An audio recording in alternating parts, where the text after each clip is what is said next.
Hello, hello. Hope you're doing well today. Thanks for listening. Thanks for joining me. I have a brilliant guest joining me today. Her name is Siobhan Strode. She is an activist. She's a word witch, to use her term. And she's someone that I have enlisted this year to help with speaking up about things, using my voice more, communicating in different ways. And so I thought I'd get her on the podcast. I've had a couple of people recently, people who I have worked with personally, and I love getting to share them with you as well. So we talk about, and I love this is brilliant. This is so for me, the difference between being nice versus being kind, and how many of us, I'm looking at you, good girls listening, or good boys who might be listening, how we can get into being nice and making that more important than being kind. And we really talk about the distinction and how to lean into being kind more of the time. We talk about how to stand in your values in the world, to really figure out what is important to you. What do you stand for? What do you want to stand up against? And how to find community through that process. But we can't talk about that without also mentioning the link between politics and mental health. And I share this experience about watching the news and how that affects me and how to find balance with that. Should we avoid the news? Should we stay engaged with watching things that are going on in the world? I love Siobhan's take on this. And then we also talk about things like sleep deprivation, how to cope with it, and some tools, strategies, and just ideas on coping with sleep deprivation, whether you are deprived of sleep because you're a parent, maybe you work shifts, maybe you're an insomniac. So we get into loads of things in this episode. It's a really far ranging episode with lots of interesting ideas. And I hope you enjoy it. If you're looking for more confidence with your public speaking, whether that is wanting to feel more confident speaking up in a meeting, whether that's you've got interviews coming up for possible jobs, maybe you've got presentations, or maybe you're giving a speech at a wedding, whatever it might be, I've got a free video training for you. I'm sharing my 3 secrets for confident, calm, and authentic public speaking. You can get it now. You can watch it right away at karma-u.com/PS for public speaking. I'll put that link in the show notes. So let's get into this interview with Siobhan Strode. Hello, Siobhan. Welcome to my podcast. How are you doing today? I'm really good, thank you. How are you? Thanks for having me. I'm pretty good, thank you. I'm pretty good.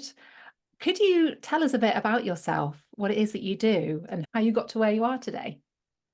Okay, so I call myself a word witch because I've been helping people with their copy for about the last 8 years. Before that, I was a teacher and I had a kind of mental health crisis back in 2013, which kind of led me to look for ways of escaping the world of education. Mm. And I sort of thought, well, what am I good at? I'd spent over a decade teaching people to read and write, or little people. So that's what I looked at doing after I left. So I was a copy editor and proofreader for about a year. And then I went into what I call word witchery. So helping people with their content and copy. Yes, that's what I do. And my new tagline, because I'm in a bit of a state of flux, changing things around a little bit in how I support people, is that I help people raise their voice and lead the change. And I am, doing it through kind of group programs with copywriting, but also with helping people raise their voice and become more confident using their voice in a different way. So yeah, it's all kind of messaging linked, but yeah, I love what I do and I'm really lucky to be able to do what I do and have the freedom to work with who I want to work with and all that kind of stuff. So yeah, I'm very blessed, and that's how I met you with my work. And yeah, I'm really lucky to work with gorgeous humans. So yeah, that's me. Love it. Yeah, and we worked together early this year. And one of the things that really stood out to me about you is how you are able to really stand in your values and speak up about things that matter. And you're not seemingly not afraid. We'll get into that, maybe peel behind the layers of whether there is fear there. But that was something that I really wanted to step into more myself, about speaking up about things that are important to me and having the confidence to, yeah, to maybe be disliked if the things that are important to me don't resonate with everyone that follows me. So I'd love to hear from you a bit about how we can stand in our values more in the world and what does that look like? Okay, so it's been a journey for me learning to stand in my values and not worrying about what people think. And I think it's really difficult when we're brought up as female presenting to do that. Like, I think there's a societal thing about like women should be seen, not heard vibes. Yeah. So I very much went through, although I've been very kind of vocal and quite blasé about things from a position of privilege in terms of being like cis het white woman, I have never really done anything with that voice. I've made comments at the pub with my friends and that kind of thing in my 20s. But because I was a teacher, it was quite challenging to be really political or to really embed myself in my values or to talk about them publicly. So when I left teaching, it became a lot easier. However, when you set up your business as a freelancer or solopreneur or whatever you want to call yourself, it's really challenging to know who you want to work with. And there's so much worry about how you present yourself. And so I, for a good couple of years, didn't didn't talk about any of my views. I didn't talk about motherhood, didn't talk about mental health, didn't talk about anything that mattered to me. But at the same time as running a business, I was also campaigning, being an activist, standing in elections and stuff like that. So I was wearing all these different hats and very much kept my political views out of my work. But that meant that I was calling in like clients that didn't really fit with my views. So I was often having to bite my tongue quite hard. And yeah, I think in kind of 2018, I just thought, bugger it, I just need to wear one hat and be my full self in front of people. And that I think that confidence came from standing in elections and things like that, because people are going to criticize you if they don't believe in your views. And but that's on them. Yeah, I don't know if I've gone off on a tangent, but yeah, what it's quite Yeah, challenging, I think, to look back and think about it now. But yeah, I think there's a big thing, isn't there, when you're growing up as again as a kind of girl, people are always telling you just be nice, like don't say anything offensive, definitely. just be nice, put a smile on your face, be nice. And there's a big difference between being kind and being nice. And I think that's a huge learning thing in your that you maybe happens in your late 20s, early 30s, that you don't have to be nice. You can be kind, you have to be kind, but you don't have to be nice to everybody. That's Yeah. so interesting, isn't it? Yeah, the difference between being nice and being kind. And I definitely have this thing of I people will very often say, Chloe's so nice. And that's like a badge of honor that I wear. And so for me to be criticized or to have people not like me, that's quite a painful thing. And it's something that I'm still working through, I think. I definitely haven't emerged out the other side of that. But actually, it sounds like what you're saying, being kind might actually be upsetting some people some of the time or annoying some people. Actually, that might be the kindest thing to do rather than being nice and keeping things to yourself. Can you say a bit more about that, the difference between being kind and being nice? Yeah, I think it was Brene Brown who said being clear is being kind. So I don't know, I probably misphrased her, but yeah, that is. So when you're being nice, you're often just being polite. You're not speaking up for things you believe in. So say for example, somebody tells a kind of sexist joke. Being nice is just nodding and smiling in the corner, even if you disagree with what they said. Being kind is saying, sorry, can you explain that joke to me? And you're not being combative. You could say Mm, it in a combative way, but essentially being kind because you're being clear that you don't agree with what you're saying, but you're saying you're doing it in a kind way. You could do it in a horrible way as well. That was really sexist and I don't want to hear that kind of thing. Thanks very much. Maybe a bit ruder, but which I've definitely done before. But yeah, you can be kind and just say, oh, sorry, can you explain it? I didn't fully understand the joke. And they then will realize that what they've said is inappropriate. Or there's other, I'd probably give other examples as well. But yeah, there's definitely a distinct thing with being nice and being kind. And yeah, like you said earlier, like explaining things, and in a way you might offend somebody by being kind because you're laying out your kind of view of the world, or and they might not agree with that view, but if you do it in a way that is kind, that you haven't done anything wrong, that's it's on them that they don't agree with you or they're offended. um Being nice, I always feel is like a, I don't know, like it's a word where when you're a teacher, you always, it's one of those words like good and nice are words I like want children to avoid using. Um, Yeah. so I want them to describe a little bit more about that. But I always think nice is that good girl, people pleaser vibes, not saying anything wrong, not wanting to offend anybody.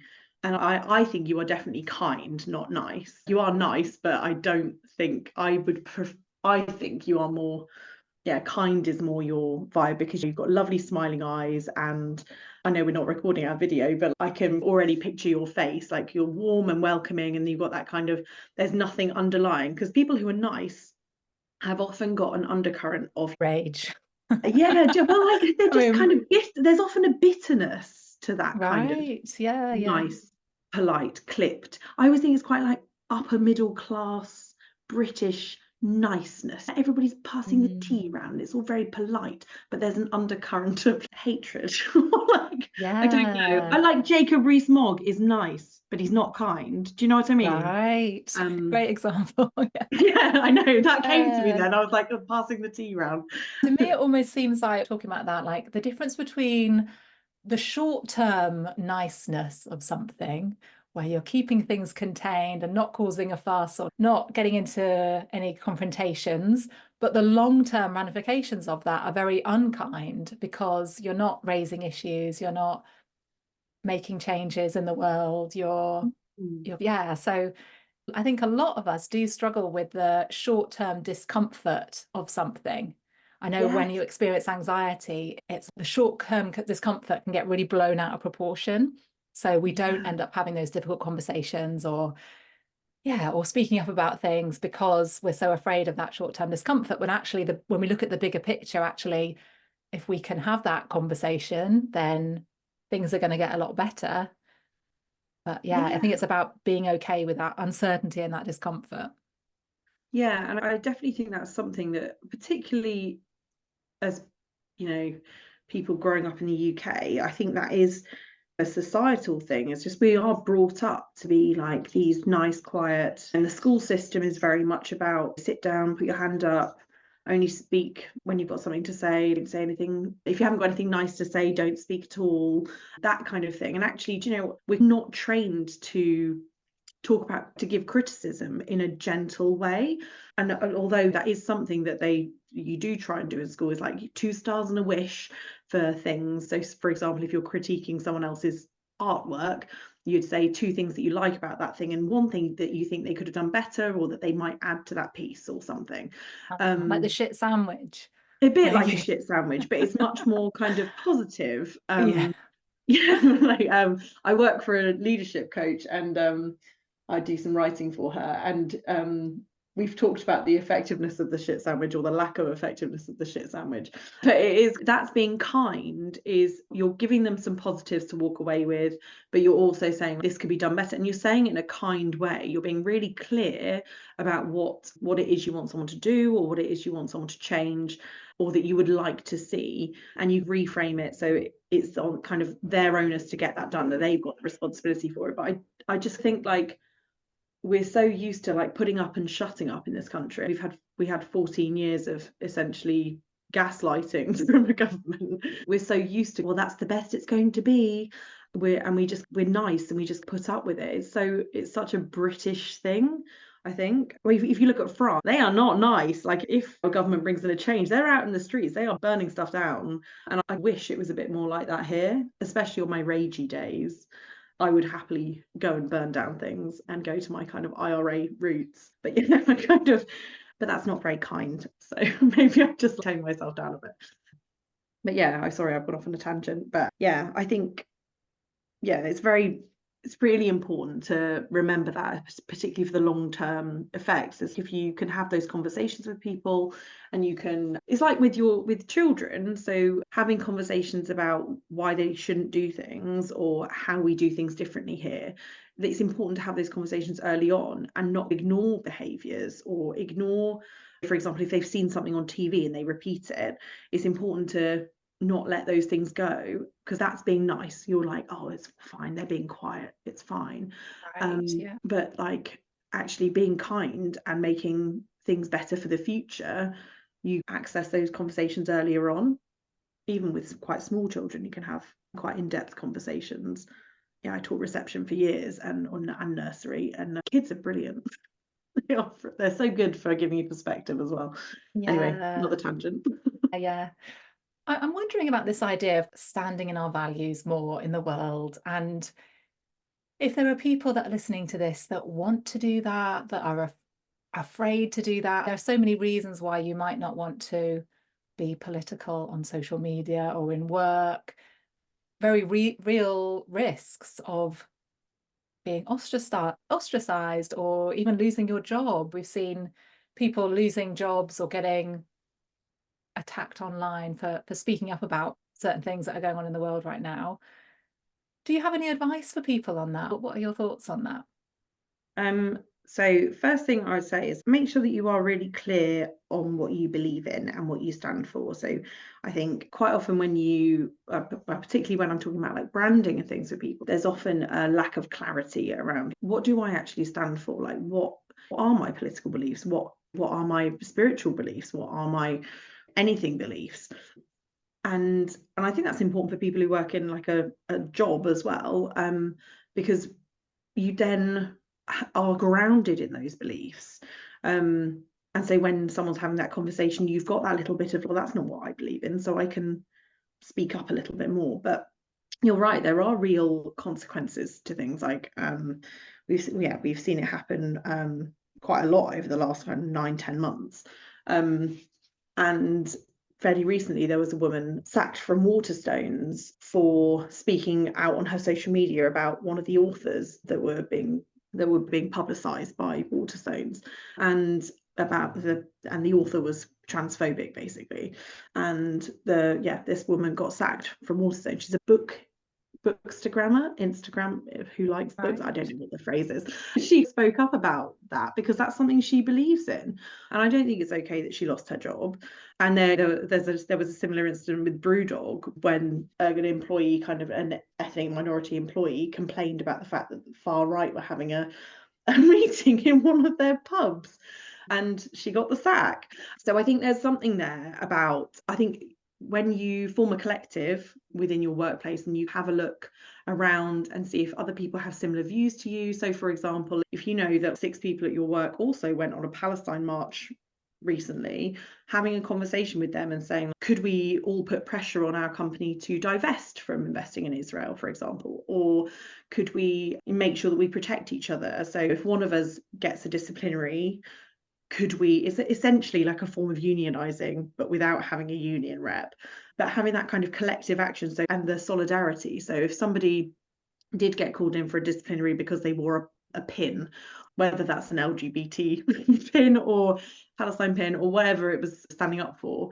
if you all then threaten to walk out, then they're very unlikely to take things further. And I think that's what we need to remember, is actually we do have a lot of power as individuals and collectively if we stand together. But I found it in teaching sometimes that there was very much, oh no, I won't be doing that because I don't want to get in trouble. You're like, well, actually, if we all stand together on an issue because we don't like something, then you're more likely to get what you want or not have to do the thing that they're imposing.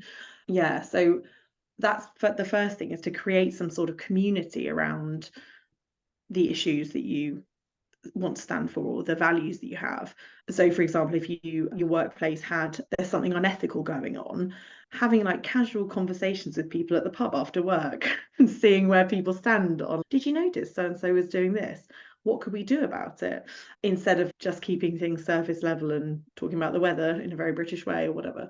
Yeah. I think that community piece is so important. And I'm sure, like a lot of people, I struggle, as I think most people have that have been paying attention to what's going on in the world, whether it's the climate crisis, whether it's politics, whether it's what's going on in Palestine. And one of the things that has felt very supportive and sort of helped me has been connecting with other people who are speaking up about these things and to mm, whom it does matter and who are speaking the truth and doing things to help as much as they can. And Otherwise, it's very lonely. You can feel quite hopeless. You feel alone in your sadness. And I think we need that community and to have those conversations. Yeah, definitely. And I feel very much the same. And I think if you are listening to this and you're thinking like, well, I don't know anybody else in my area who does this, like I urge you to, even if you don't use Facebook, to go on Facebook, because I guarantee that there is a little pocket of loveliness near you, even if it's in the next town along. I guarantee that there is something, even if it's just for climate change, there might be like a little forest school that you go along to, or it might be like a climate cafe, or it could be something really tiny, but that's like a first step you could take, is just searching for little groups, because I guarantee you are not alone. And one thing that I learned, when I was a Labour campaigner and door knocking regularly, is that quite often you knock on a door and they'd say, "Oh, I'm the only Labour voter on this street." And I'd be like, "Well, I've just knocked on 47 doors and 33 of them are Labour voters." Right. So Yeah. you're not the only Labour voter on your street, and this is from the past. I wouldn't vote Labour now, but yeah, it's quite funny because the way that society is now, we don't tend to have like conversations with our neighbours about politics, because you don't want to offend anybody, or unless someone's really blatant, like they've got a flag in their window or they've put like posters up about like climate change or something, or a local issue. It's hard to know where people stand on things. Mm. And and I think the way that society is now is that it's very individualistic neoliberalism, where we stay in our own little bubble and we just worry about what we are doing and not think about anybody else. And I think that's the way that the status quo, the people who run the world, want us to be. They don't want us to be standing up for what we believe in. They don't want us to join collectives. They don't want us to realize that actually the systems are all really bad for all of us. They don't want collective liberation. They don't want you to notice what's going on. So they try and force you into this little bubble. They feed you lots of propaganda through the mainstream media, and because that's what it all is. And it's once your eyes are opened to all of that, finding other people who are like-minded, there are more of us than we realize, I think. And I think that's something that you see if you do go on like one of the big marches, or you go to join an event locally to you, you suddenly realize like, God, actually there's loads of us and we could really make change happen. And it's garnering people to come along and join in, like taking a friend with you who maybe is feeling a bit nervous about stuff. Yeah, and just building on the movements that are already there. But also, if there isn't anything locally, like you and a couple of mates from work, or your sister and your sister's best friend, like like starting something. Yeah, I think it's really important to remember that you're not alone. And also, if you're listening to this, reach out to Chloe and me. Like, we will help you find people. Like, and there's that six Definitely. degrees of separation. Like, we can always find connections. I might have a friend in South London that could meet up with you and you could go for a cup of tea with, or somebody in Liverpool.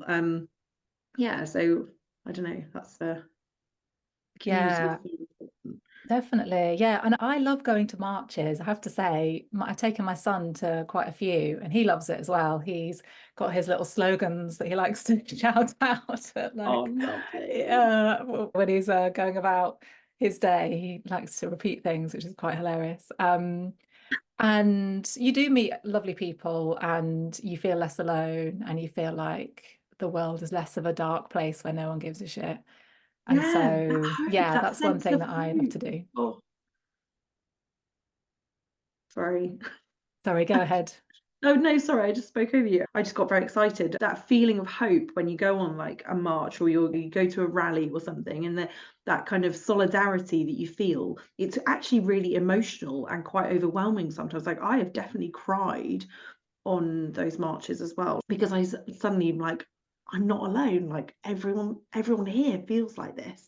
Like, it's quite an emotive thing, I think. Like, I Yeah. can feel it now in my chest. Yeah, because I think we are caught up in this kind of worry that it's only us. I'm too sensitive and not everyone feels like this, but actually there are a lot of us who want the world to be a better place for our children, for the future. I think there are so many more of us than we realize. Yeah, absolutely. I wanted to ask you about, I guess this is a big topic, the topic of politics and mental health. And there are so many different avenues that we could go down on this. I suppose the first thing to say is that mental health is very political. Our healthcare system, for one, is obviously massively political. And the fact that we have a declining healthcare system here in the UK has impacted people so much in terms of mental health and the services that are available and the cost of living crisis and the way that COVID was handled here in the UK. There's so many things. So politics is mental health is 100% political. And yet, if we engage with politics, sometimes it can affect our mental health. I've definitely gone through times where I've been like, I can't watch the news right now. We had a death in Aidan's family last year, and I swore off the news for a couple of months because I was just like, I can't, haven't got the kind of capacity to look at that right now. And yet part of me feels a bit like selfish about that. Like I need to be engaging. And yet I have taken breaks from things like even thinking about politics or thinking about the news. And I know that there will be people listening who may be in a position where they just don't have the capacity to think about that. They are so in it in their day-to-day life, they're struggling, they're really low, depressed, anxious, and they feel like they can't, but maybe they have guilt about that. And I don't know, what are your, I know it's a big topic, but I'd love to hear your thoughts about the interplay between mental health and politics, and how can we engage in it even though we might be struggling ourselves, and that sort of thing. Yeah, and this is all very hot topic at the moment as well, like with the King's speech, and they're planning some reform around the Mental Health Act, and hopefully going to be bringing people some more dignity and giving people lots more choice about their mental health and the way that they go into the system. But having said that, like you covered it really well, like the actual on the ground stuff at the moment is so damaged, and people have lost a lot of trust in the systems because they haven't been able to access the support they need, because 14 years of downgrading, closures of services, particularly in North Devon. We've had huge issues where people have been at crisis point and there's nothing to access and Yeah. no support, to the point where people are basically just phoning the police because that's the only way they're going to get an intervention, things like that. So, and I definitely understand the kind of current situation, and I think you're right, people are really struggling and it is really difficult with things like the news. So one thing I would say is I haven't actually watched, apart from out of the corner of my eye where my in-laws are watching it, I haven't watched mainstream news for years. I access my media and access the news via a couple of different outlets, Novara Media being one of them. But I filter I've curated my feed on social media so that I get access to news that I want to see, basically, and from news sources that I trust. So that's one thing, is don't bother don't bother watching the news. A lot of it is repeated, and the reason it does that is to create a panic. So I have a degree in media, by the way. I'm not just like spouting this from nothing, but the way that moral panics are created is this. BBC News 24, for example, other outlets are available, but yeah, the way they repeat things. So for example, the Trump incident last week or early this week, I can't even remember, but it was the weekend, they repeatedly talked about that for 24 hours. It was just repeated over and over again as if this is the only topic of news. And the reason they're doing that is to create this kind of like sense of urgency, this sense of panic that things are going to go horribly wrong, and that as if Trump is the only person in the world being shot at. 186,000 people in Palestine, but let's not worry about them. Yeah, there's this, they try and block out the things that actually matter. So first thing I would say is don't bother watching mainstream news or listening to mainstream news. I turn down the radio when global news comes on when I'm listening to Radio X, because generally it's just waffle or some celebrity who means nothing has done something. Like it just, yeah, it's not actual news. So, but what I would say is if you haven't got the capacity at the moment to absorb any sadness or grief and you're at rock bottom, try not to feel guilty about that. I think one thing that Kerry Jarvis has and I've talked about in the past is like this kind of need to tag team. So if you've got friends who are able to go and do things, and you've got friends who are able to bear witness, and you've got a family member who is writing to their MP because they've got capacity to do it, then that's great. They are your team. They are on your team and they are doing those things on your behalf. That's how you've got to think about it. So I live in Devon. I can't go on the London marches all the time because the train ticket's 150 quid a pop. I don't have that sort of money when I've got 3 children to support and a dog whose food is ridiculously expensive. But yeah, that kind of, so when I've gone, I'm so sorry, I can't come. Kerry has said to me, like, yeah, but I'm going. So you go to something local, I'll go to this. I don't think she'll mind me saying that. But yeah, there's that kind of tag teaming, I call it. I think it's really important to remember that. I also think if you have got the capacity to be scrolling and that's something that you do to escape, take some time to bear witness. I think let it sit with you what's going on, because that's the kind of least we can do without making anybody feel guilty or pressure or anything. Like, all this stuff's going on, we are so protected and we are so safe here, and that kind of short-term anxiety that you might feel watching a beheaded child or a parent grieving or wounded children or whatever it is, or people walking on a long march in the DRC or Sudan. I think spending a couple of minutes watching a video, liking, saving, sharing, like, it is such a short-term thing for you, but that's such a long-term thing for those people. And the impact that you could have by sharing that, I think, is really valuable. But I also think you need to balance bearing witness with kind of seeking joy, because I think joy is a really great form of resistance. So if you are feeling really anxious, but you can give 5 minutes to doing liking and sharing a GoFundMe, for example, but then you can go and sit in a park and watch the clouds and remember that we all live on the same planet and everything's beautiful and nature is beautiful. Or it could be that you copy and paste an email to send your MP, and from like a decent source, and then you can go out and play with the kids. You don't have to always be on as an activist. You don't have, as a human, you don't have to always be doing the things to save the world. I think you can do your tiny little bit, bear witness, take a little bit of action, but then go out and seek joy. And I've been at the stage where I've been working 3 jobs and had kids, and I know how hard things can be sometimes. Like, but the little tiniest things we can do are making an impact on people who don't have anything.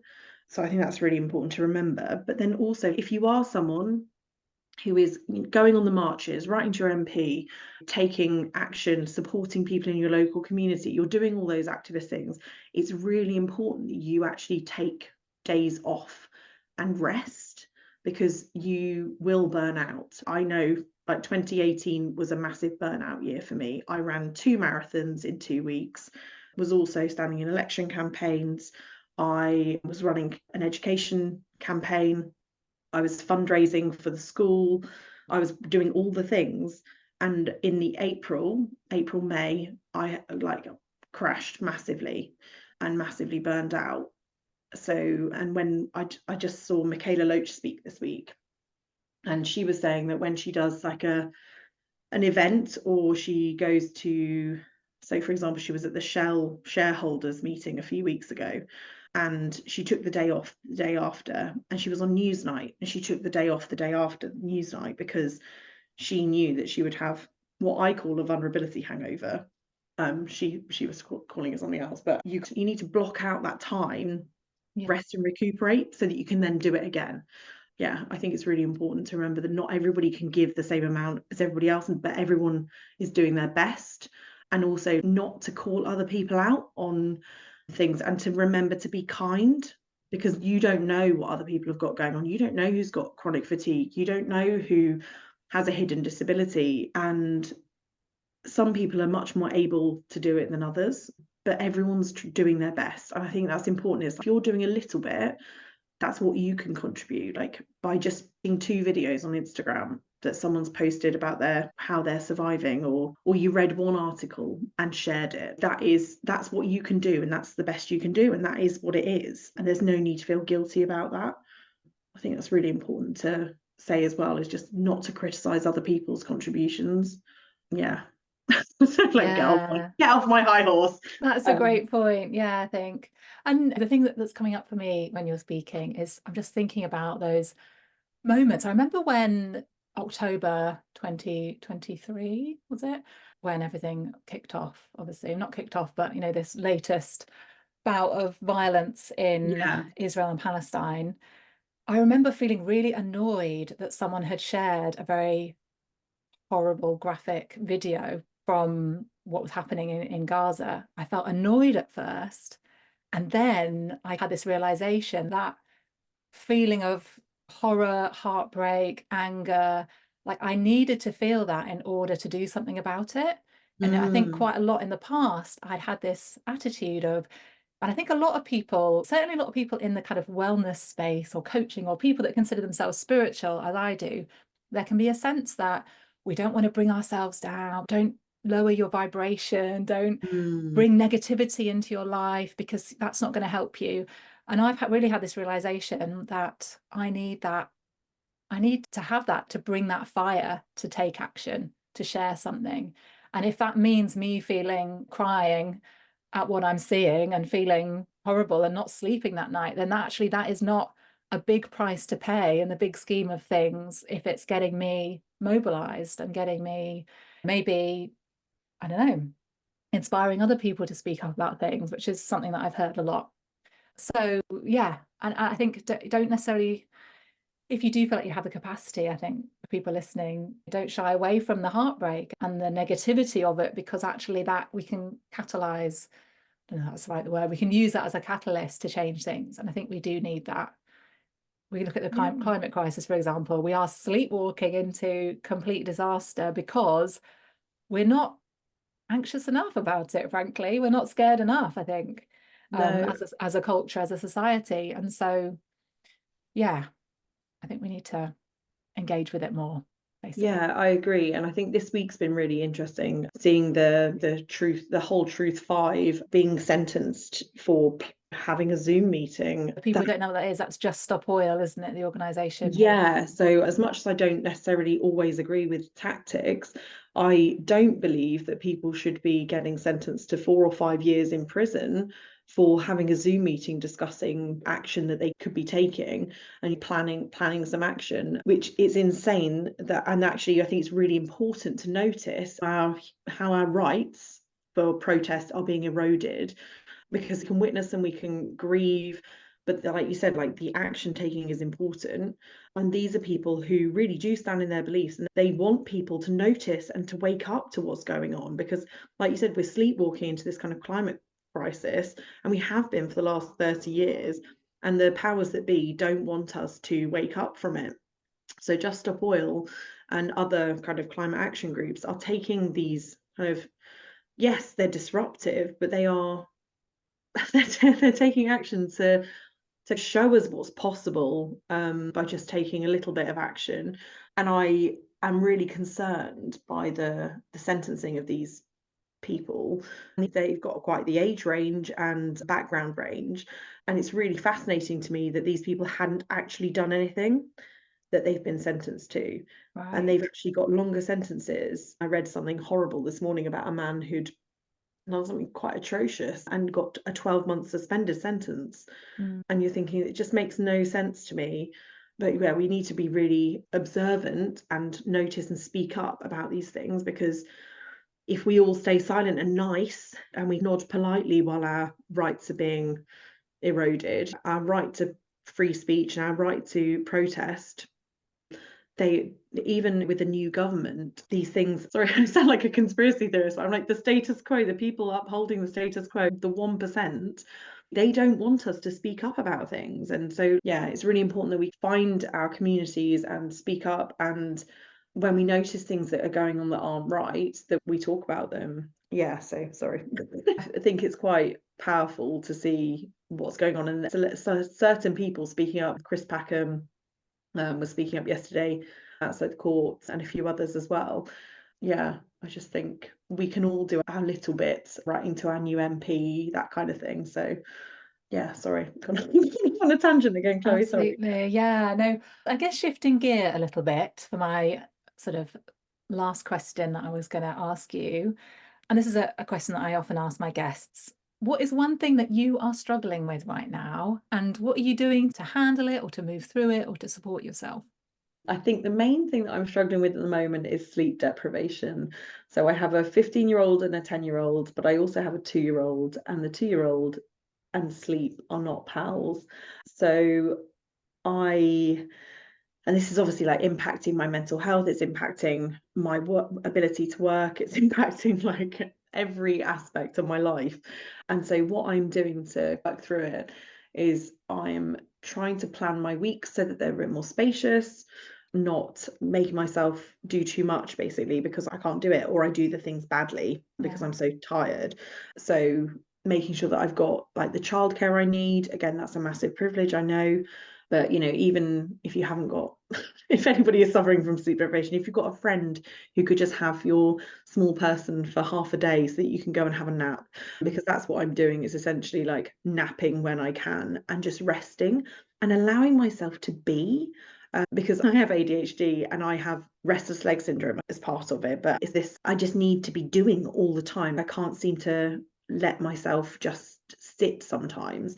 So I'm really forcing myself to just sit, go and sit in the garden, watch Sky TV, as I like to call it, the clouds, and yeah, just not book in things all the time, and to give myself that kind of like calendar space. But yeah, napping when I can is the thing, and also hydrating, because I notice that when I'm more tired, I forget to do basic care.